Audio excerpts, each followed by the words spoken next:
Hari ini kita bahas contoh soal kompetensi teknis Jabatan Pelaksana Penata Layanan Operasional Part 1. Jabatan Penata Layanan Operasional terdapat pada Keputusan Menteri Pendayagunaan Aparatur Negara dan Reformasi Birokrasi Nomor 11 Tahun 2024 tentang Jabatan Pelaksana Aparatur Sipil Negara di lingkungan instansi pemerintah. Jabatan pelaksana adalah sekelompok jabatan yang berisi fungsi dan tugas pelaksanaan kegiatan pelayanan publik serta administrasi pemerintahan dan pembangunan di beberapa sektor. Tugas jabatan pelaksana terdiri dari tugas teknis sebagai turunan dari tugas teknis atasan langsungnya, oleh karena itu tugas dari jabatan pelaksana di setiap instansi akan berbeda. Materi terkait Jabatan Penata Layanan Operasional yaitu JF Analis Anggaran, JF Analis SDM Aparatur, JF Arsiparis, JF Pranata Humas dan JF Pranata Komputer terampil. Berikut ditampilkan beberapa uraian tugas umum dari Jabatan Penata Layanan Operasional. Soal Part 1. Nomor 1 yang termasuk jenis naskah dinas arahan, kecuali. Jawabannya adalah B. Nota dinas. Terdapat pada Perka-2 2014 Tata Naskah Dinas. Contoh naskah dinas arahan yaitu peraturan, pedoman, petunjuk teknis, instruksi, SOP, surat edaran, keputusan, surat perintah dan surat tugas. Nomor 2 di bawah ini yang terdapat dalam pembuatan naskah dinas adalah.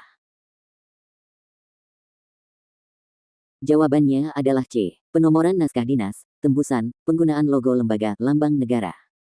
Dalam pembuatan naskah dinas terdapat beberapa hal yang wajib ada yaitu seperti di gambar ini.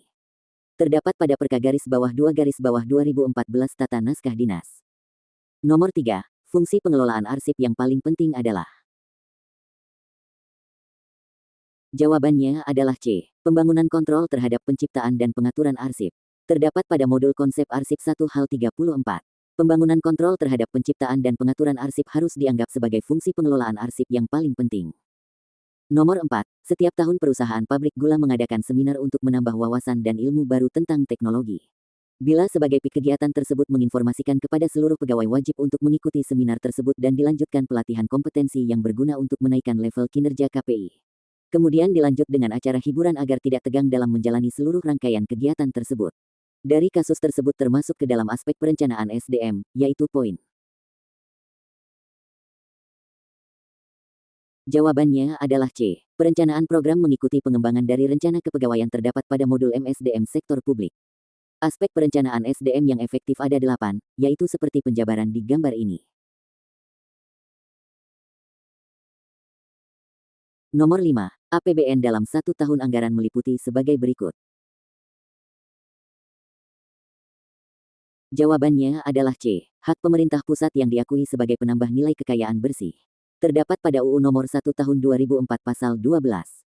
APBN dalam 1 tahun anggaran meliputi A. Hak pemerintah pusat yang diakui sebagai penambah nilai kekayaan bersih. B. Kewajiban pemerintah pusat yang diakui sebagai pengurang nilai kekayaan bersih. C. Penerimaan yang perlu dibayar kembali dan atau pengeluaran yang akan diterima kembali. Bagaimana? Ada pertanyaan tentang soal atau konsultasi formasi silakan tinggalkan di kolom komentar, atau hubungi admin kami ya. Jika bermanfaat jangan lupa follow dan subscribe media sosial kami. Ingin latihan soal lebih banyak? Bisa didapatkan hanya dengan 30.000, sudah dapat kelas Zoom PPPK Manajerial, Sosiokultural dan Wawancara. Terbatas 100 orang pertama.